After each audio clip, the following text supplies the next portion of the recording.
Right now. How are you doing today, Azil? I'm doing good, man. I'm GESL. For those of you who don't know, this is my first SC2 LAN that I've casted, so Mine it's pretty too. exciting. Well, We're both the newbies there we go, here, man. and we're getting invited. Yeah. Cloud Kingdom's the map. All right, well, it should be pretty good. Cloud Kingdom is a very nice ZVP map, in my opinion. I think it's pretty even on both sides. Oh, yeah. There's a lot of different strategies that you can execute, and I mean, it can go a lot of different ways. You see a lot of things like Protoss can do 2-base timings. You can hit 8 gates, you can hit 7 gates. You can obviously do the Immortal Sentry all-ins. There's lots of different things that you can do. Yeah, and I have to change something in settings here. How do I change it so I can be invited? That one. This one? Oh, there we go. That one. Okay. Yeah, and I've been watching both players a lot. Sleep has the most insane creep spread. I was actually sitting behind him for an hour yesterday while he was practicing, getting to the Terran's third base on this map while he's scanning, cleaning up creep in like 20 minutes tops. It's he's ridiculous. Rhythm is kind of one of those underdogs that you don't really, look into event seeing, okay, he's going to do well, but he always has these upsets. He did decently well at MLG, and I'm interested to see how he's going to do here. I mean, PvZ, I know Sleep does pretty well in this matchup. I'm not too sure on the stats for Rhythm. But it's going to be Cloud Kingdom, like you said, and there's a lot of different builds we've discussed. A lot of Protoss players are actually doing that, heavy Sentry expand and a very quick Immortals, getting a fast third base, especially on this map. So what we see from Rhythm, what we see from Sleep, there's a wide variety of builds. The metagame is really just evolving a lot right now for ZVP, and it's going to be exciting. Yeah, it definitely should be. And I mean, one thing that's kind of interesting to know, I think a lot of the GoSu players are kind of a little bit under the radar, a little bit underrated. I cast the EG Masters Cup, and we have it's GoSu in there. And I mean, they took Slayers within one map of winning against Slayers. They upset like a lot of different teams, and they're kind of a team that goes under the radar, and everyone just expects them to lose. And every time the predictions for like 95% for GoSu to lose, but they take games off some of the best teams, and they definitely have a lot of talented players that I think just haven't really gotten their names out there just yet. And I feel like Rhythm is one of those guys, and he definitely has the potential to take down Sleep here. I'd have to say that Sleep is a heavy favorite. Oh, yeah, definitely. But I mean, it could definitely go either way. And the game is now starting, guys, so we're going to hop right into it. Should be pretty exciting. We're going to have a ZVP for you here on Cloud Kingdom. I can't wait. Yeah, this is going to be exciting. Both players, like you said, have potential. Sleep, of course, going to be the favorite, but let's get started with his introduction. Spawning in the bottom left-hand corner of the map as the red Zerg from the team Check6. One of the favorites going in this tournament, we have Sleep. And his opponent spawning in the top right. It's the blue Protoss. It's GoSu's Rhythm. Cloud Kingdom, like you said, obviously you have the very fast third base. A lot of players like to develop their strategies around taking this third base. A lot of Protoss players are getting that faster, heavy Sentry count early on, going for that fast double gas, and eventually maneuvering into that Sentry Immortal style off that very quick third base. Zerg, they can, the opener's always the same. Get the fast double hatchery. Doesn't really change too much here. So it should be a very standard opening from both players. Yeah, I mean, we can sometimes see Zerg players get their gas a little bit earlier instead of the gasless 3-hatch. It's definitely a lot less common, and I mean, it's indicative of an all-in or at least some sort of pressure build. Sometimes you can see the 2-base Muta play. They'll get out like 5-6 spine crawlers, and then they'll do a double expand once they have the Mutas out for the map control. But so far, Rhythm looks like he's just going to be going for a forge expand. He's going to scout off that 9 pylon, heading over, going to check things out, see if there's any early pool. If he doesn't see any early pool, I wouldn't be surprised to see a Nexus first here. But I mean, it's all up to him whether he wants to risk that, whether he wants to take the more economic route. And we do see that Rhythm is scouting the main base for Sleep right now. Sees no pull yet. We're only at 14 supply so far. He is getting up there on that minerals. It looks like we might be seeing a 15 pull. Very standard in this matchup. Very hard to go that faster hatchery style against Protoss. Everyone doing that forge fast expand. Still nothing from either player though. We're at 15 supply for Rhythm as well. So will we be seeing that 15 forge, or will it be the Nexus first? Yeah, well, I mean, he is going down there. It looks like he's just going to go for the Nexus first. I mean, he's rallying the probe down to get some minerals, then probably throw that down. Definitely is a good choice. I mean, you can easily hold that once you scout the timing of the pool. If it's not anything unusual, there's no real reason, in my opinion, to not go for it, especially on a map like Cloud Kingdom, which you can wall off so easily. I mean, you just throw down a couple buildings there, and you're going to have the one Zealot gap, with your Forge, your Gateway, and your Core. So it is pretty easy to wall off there. And I mean, we have Rhythm here. He's trying to block this hatchery as long as he can. He may throw down a pylon, but he doesn't have the minerals to do so just yet. So we are going to see Sleep throwing down that hatchery to follow up the 15 pool. Yeah, unfortunately, Rhythm just took a little too much damage on that probe. Couldn't deny them that base for as long as possible. Didn't really feel like throwing down that pylon. He did go for the Nexus first. It's a lot harder to throw down that pylon to block if you've gone for the Nexus first, because you need to get that Forge up, you need the cannon up, and the gateway up as fast as possible.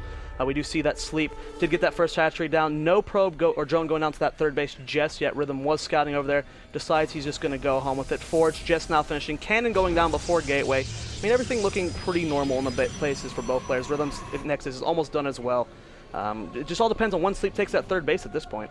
Yeah, and I mean, he is just going back into drones now. I think he will shortly take that third base. We haven't seen any gas go down just yet, so unless he's going to do that very shortly, he will just be getting a third base. We have one Ling moving over here, checking if there's any pylons down, anything like that. The other three are just going to move across the map. We still have this one probe here for Rhythm poking around. He's making sure that the third base hasn't yet been taken, but we do see a drone has been sent out here, and it may actually be able to be blocked by this probe for a little bit because the Lings all went across the map. Yeah, he is trying to micro this as well as possible. Will he throw on the pylon? He has seen the Lings, so we will micro this as long as possible. Lings are actually coming finally over for Sleep, and the pylon does get down, so this will delay it for just a little bit longer, but we should be seeing that cancel momentarily. Nice probe micro, but it does actually get taken down immediately. Very unfortunate for Rhythm, and the hatchery will get down. And everything just going to play out fine for both players. Sleep did not get that hatchery down as soon as possible. He's already up to 31 supply, getting that third hatchery. This is a little bit late for that. But, I mean, nothing too delaying of his build. He should be fine. Yeah, he'll be just fine. I mean, we have the 2 gas has finished up here for Rhythm. He only has 2 guys on each of the gas. That's definitely intentional. So he has a pretty well mapped out build here. And if he doesn't secure additional gas, okay, he is going to get his third. So he's not going to be doing a 7-gate or anything like that. Very likely going to throw down a robo here pretty shortly, I'm guessing. But, I mean, it is all up to him. You can go so many different ways, like you talked about. You can try to go for that early third of your own. And there's a lot of ways you can go about doing that. You know, see a lot of players these days are walling off this area right here at this ramp with gateways, and then they just kind of have a tight choke over here. They can defend that with cannons, with sentries, and it makes it a lot more difficult to engage. You know, if you don't wall off this ramp, then you have to deal with roaches coming up from here. They can flank from both sides, etc., etc. So it makes it a lot tougher. But so far we have this Zealot. It's going to be poking across the map, just going, making sure that the third has in fact gone down, seeing if he can do any little damage, force out a couple Lings, things like that. Yeah, I love the play that these Protoss players are coming up, and that just sending that one Zealot across the map can do so much to their player. He's already forced to build 4 Lings. The Queen getting caught here in the middle. Right now, a Zealot will beat a Queen in a 1v1 if it gets to the jump, so if these Lings don't get over here in time, that will actually go down. Good micro from Rhythm, but the Lings do show up. Will he commit to this? No, he will have to back off. Good micro, but the Queen range really helping out in that engagement. Does force the Zealot to back off. He is out of range of the Queen now, so he might be able to take on these Lings, and there he goes. Takes out one of them. 3 more are going to reinforce, though, and that Zealot might actually fall. All these gateways going down, man, so it is actually going to be a variation, but the Overlord is going to come in and see everything. Oh my god, that's actually the perfect timing on this Overlord. He will see all the additional 6 gates going down. This is going to be a 7-gate all-in, and I mean, there's not really much of a transition out of this, so Sleep is going to know everything. There's, you know, the +1 is just now starting, so is he just going to try to back out of this? He's throwing down the Twilight Council, and I think he's actually going to do some sort of a 7-gate blink with +1, and that's a pretty weird all-in to go for. And I mean, now that it's been scouted, it's going to be quite delayed. I mean, the one advantage here is that perhaps Sleep is going to produce the units a little too early. He won't maybe have the economy to deal with this timing attack that's going to come out a little bit later, because I don't think that he's seen the Twilight, has he? No, he has not seen that Twilight just yet. Well, like you said, once you're in a 7-gate, it's really hard to transition out of it. It's got scouted. I mean, he already threw down the Spine Crawlers. Roach Warren was immediately thrown down. The 7-gate would probably not work in the spot, so he's doing the one thing he can attempt to do to make this a comeback. He is going for the Blink Stalkers. It's going to be so hard to afford, though. He was delaying that gas mining for such a long time, like you said. So he's just now starting that look at +1. these units out here in the middle, man. This is so dangerous. If speed finishes up here, he could definitely lose them all. But I mean, he warped in at home as well. The Stalkers are going to get up here and reinforce. So he should be just fine for now. The Blink has started. +1 is about halfway down. So he could possibly kill a lot of these Lings. He's going to pick off a couple with that one force field. That was actually a pretty nicely placed force field there. Yeah, very well played. Now the creep spread does get down to the third base. Might deny this pylon. No, it just barely gets down. So the engagement is here. There's already 2 spines at the third base. Lings coming forward. Where are the ones from the back? They're actually taking out the pylon, and Rhythm, because he's losing one of his pylons, he's forced to back off. Is he actually going to engage into the natural? Rhythm has to be careful, man. I mean, he's going for +1 and Blink. Neither are done, and he's engaging before those, and I think this could be a huge mistake. I think there's way too many units out here for Sleep, but we'll have to see. More Zealots probably are going to be able to have to be warped in here, because, I mean, look how many Zerglings are already out. We have 44 Zerglings along with only 7 Roaches.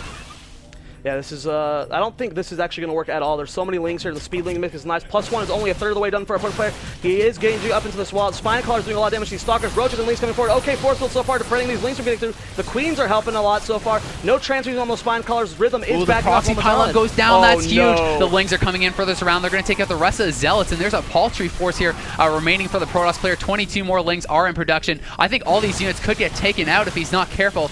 Blink will finish up here pretty shortly, but I feel like he's just engaged way too soon. Some nice transfuses going down on the Roaches, allowing them to fight a little bit longer here, but all the sentries have critically pretty much fallen now. Now it's just pure Stalkers with the Lings coming up in the background. Sleep feels like he's already held this. He's getting down to the Infestation Pit, upgrading in the background, and he has held it, man. Blink is about to finish, but doesn't even matter. There's not enough left here for the Protoss. Yeah, I want to highlight what you said. He just engaged a little too early. That Blink finally finishing. But at this point, he's down to 3 Stalkers. That is not near enough. We have 4 more up here on the high ground trying to engage these Roaches, but that Zellnaga Tower does give him a little bit of vision, and he does hold this off. Like you said, look at that supply, 83 to 59, and this is definitely going to be it for Rhythm. I don't see him coming out. And the cancel on the pylon warp in, this is just looking so bad for him right now. Yeah, and I mean, he can try to play it if he wants, but from this position, I mean, his supply is down so low. A round of 10 drones are going to be coming out here for Sleep.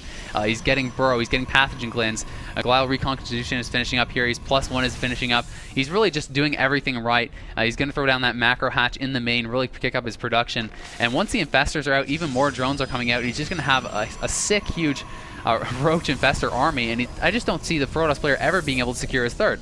Yeah, it's going to be rough, and the +2 attack for the Roaches, it started seconds before the +2 of our Protoss player, so there's going to be a small window of opportunity where he'll actually have an upgrade advantage, and even then, he's going to have to hit it narrowly, and really, the chance of that happening are low. We have more Infestors on the way. I love the fact that he's mixing in Burrow right now. He's got a scout on the third base, sees that Rhythm is trying to expand right now, but at this point, it's just looking a little too rough. Well, and the Lings are already there, man. They're going to be able to take out this probe, delay it even more, probably get the pylon here, and then just get out of there. And he's just going to continually do this. 5 Infestors already in production. He's probably going to follow that up with a lot of Roaches. He could even take his 4th. He could just go straight to Hive. He really has every option available to him at this point. He can do really whatever he wants. And this is what I was talking about earlier, Sleep's creep spread. I mean, he was under attack the entire time. He has no room to breathe, and he still has pretty solid creep spread. Already up to the 4th base, getting to the middle of the map. I mean, this guy's taking full control of this game. Rhythm is going to have to do something insane to get out of this. He's going for the Colossus, he's getting the Immortals, but, I mean, he's just so far behind right now. Yeah, he definitely is, and we have Sleep up to 68 drones here, so he's doing quite nicely with the economy. He has a good spread. He's going to take his 4th, probably pressure behind this, but I mean, like I said, there's a lot of different ways he can go about it. Really, once he got himself in that position, he can just do it whatever he wants. He can basically just try to play it really safe. He can go for Hive, try to just get up to Broodlord tech and end the game that way, or I feel like he could just start pumping out pure units and go and just try to finish off the Protoss player. Rhythm did send 3 Zealots down to that bottom right-hand corner of the base of Sky thing there. It was scouted by an Overlord, though, so those 3 Zealots were taken out very quickly. But like you said, I mean, it's going to be hard. The 3rd base is being taken. He's got the Sentries. He's got the Immortals. He's trying to produce more. He's going to get Colossus soon as well, but there's going to be a timing here. And, I mean, Sleep's doing everything at once. He's building units. He's building more drones. He's taking that 4th. I mean, he's just in such a comfortable position right now. And look at that supply already. He's already up to 178 with Infestor tech, and this is going to be rough. Yeah, and I mean, even more Roaches are in production. He's just going to max out on this Roach Infestor. You know, as I said, his +2, +1 is going to finish up, and that's probably the timing he's going to hit. He is at 192 supply. He's going to be maxed out here any second. He has the 4th base. He has a beautiful drone count, 73. He can go up to Hive here if he wants, and he's just setting up a really nice round. He's taking down the rocks. He's going to come in from the left side with these Roaches and Infestors. And I think as soon as the armor finishes up, he's going to hit, because right now he's maxed. He might just go in for it anyway right now, though.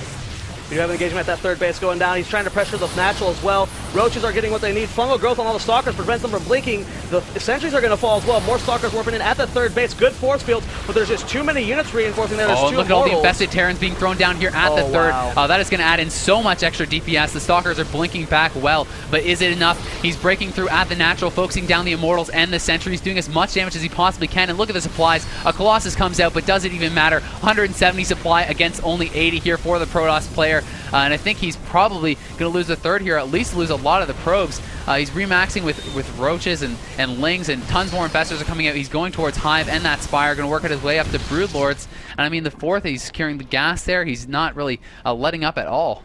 He held for now, but look at that supply, 153 to 76. We have Hive Tech with a Spire, so he's going to transition to Broodlord soon. If we look at that income tap, that's the real story here. 71 probes to 47, or 71 drones to 47 probes. I mean, that's just a deficit you cannot come back from at this point. Yeah, it's definitely going to be so hard, and even more drones are being added on. He might just start throwing down a ton of spine crawlers. At this phase in the game, you can even go up to like somewhere like ridiculous, like 110, 120 drones, even throw down 20, 30 spine crawlers and just turtle until your broodlords are out. Oh, but Rhythm is actually just going to push, and he's going to get surrounded, and I think this is going to be the GG because he just got bungled. Everything should fall here. Beautiful force fields are actually blocking out so many of those Zerglings, but does it even matter? It looks like he should be able to clean up everything regardless. I mean, there's only a handful of gateway units here supporting that Colossus. We have so many infestors out, 13 roaches in production here for the Zerg player, and Rhythm is going to continue to push forward because what else can he really do? But he doesn't really have much of a chance. This is not a scary army whatsoever. Yeah, those force fields were nice, like you said, taking out several of those lings, surprisingly. But look at the banks right now. Both players are dry, and when you're down 100 supply, we do have the final engagement. Nice fungal growth on the entire army. More Zealots warping in here. Roaches are mixing this time. There's a GG from Rhythm. Just a very well played from Sleep. He scouted everything perfectly. The timing he sent that Overlord in was brilliant. And, I mean, Rhythm tried to change up his build, but once you get a 7-gate scouted, it's the path you can't defer from. But I feel like, you know, he kind of like aborted there to the 7-gate, but then he tried to do it anyway. It's like he added on tech, right? He's trying to go for +1. He's trying to go for Blink, and then he hits before Blink, you know, finished up after all his units were dead. And it's like, if you're going to commit to going for Blink, you have to wait for it. You know, why not make it a really super late, one of those 2-base timings with +2 with Blink, add in some Immortals, things like that. Maybe just completely abort and just cancel a few of the gateways, go for a 3rd base, because it's like, if you're going to go for the attack before your upgrades hit, why even add on the tech anyway? Just have the extra units hit earlier, try to get that damage done before the units are out. But unfortunately, you know, for Rhythm, it just didn't work out, and Sleep was able to handle that beautifully and honestly looked dominating in that game. Yeah, it's going to be the next map, though. I believe it will be Rhythm's choice, so we'll be going into a Game 2 very soon.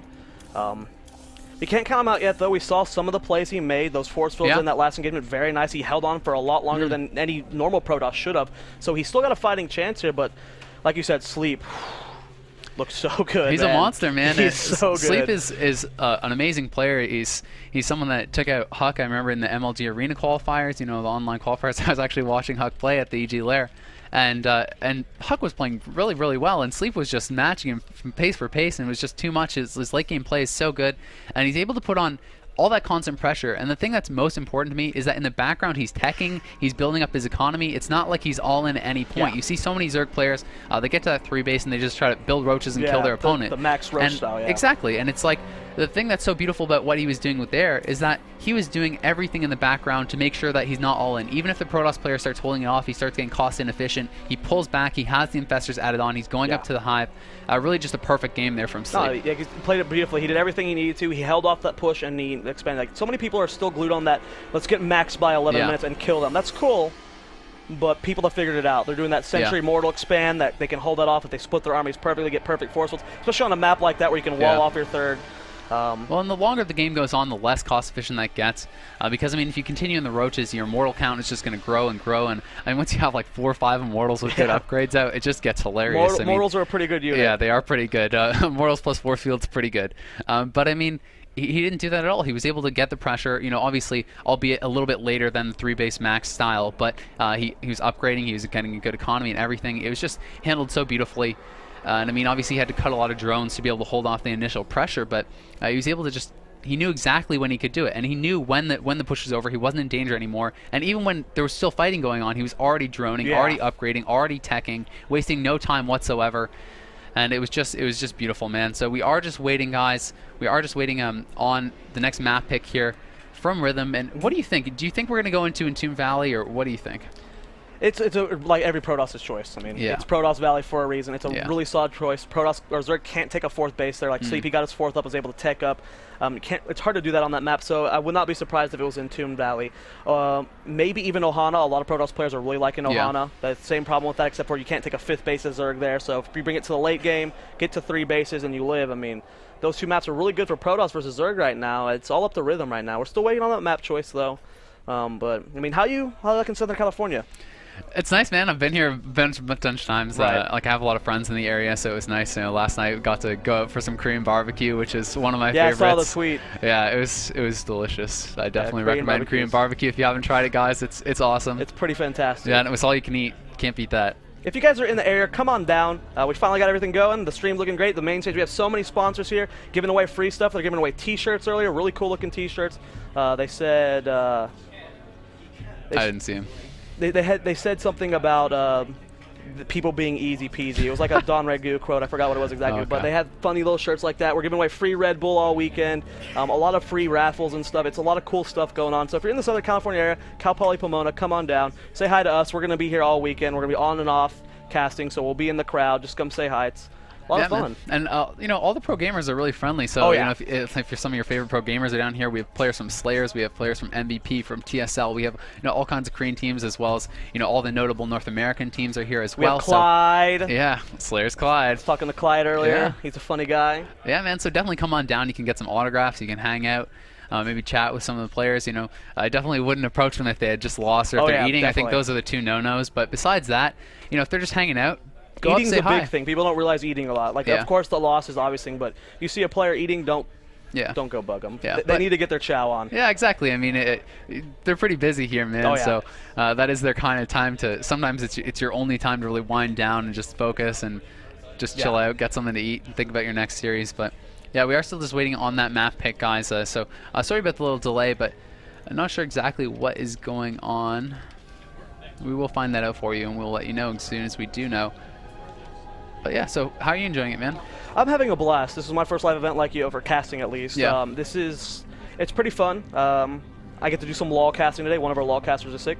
I know the game a little bit, so that's going to be interesting, casting a game that that you don't know too well, but it's going to be fun. I'm having a blast, though. I was talking to some of the LoL fans, talking to some of the StarCraft friends. I mean, they're all friendly here. I mean, the internet nerd isn't that scary guy who likes to just sit in his cave and do nothing. They're all friendly people, and it's a lot of fun. Yeah, it definitely is. I think there's a lot of the stereotypes aren't really very true. Definitely. You realize once you come out and meet a lot of people. Yeah. So it definitely is fun. It's definitely inviting, and yeah, there's a lot of computers as well that you can kind of sit down and play some games on if you guys are. We have an Xbox hooked up with some racing game too. I saw people playing that. And I mean, there's pretty cool. Like the building itself is pretty cool. I don't know if you went down, but there's like pool tables. Yeah, the there's arcade an room. Yeah, it's sick. Yeah, there's a whole cafeteria. There's all kinds of different restaurants, etc., etc. So it is pretty sick, guys. Do come check us out. We're at Cal Poly Pomona here. Yep. In Southern California, so if you're in the area, maybe if you're even not, maybe you can get a plane ticket and head on down. Who knows? Yeah, it's $15, not too much, because you get entered in raffles to win like those computers. Have you seen them? Those are sick rigs. Just all you gotta do is come here and you get entered in a raffle, and you win one of those, you go home with this beast computer that 10 times better than mine at least. So, yeah, there's all kinds of swag they're giving away as well. There's free stuff, like you said, the Red Bull, etc. So it is pretty sweet. So I'm gonna put you on the spot right now. Yeah. Cannot hear you, Axel. Cannot hear you. We're gonna break. This is the Gigabyte Esports LAN. I am Zoya, and with me is EG Azale, and we'll be right back. We'll be right back.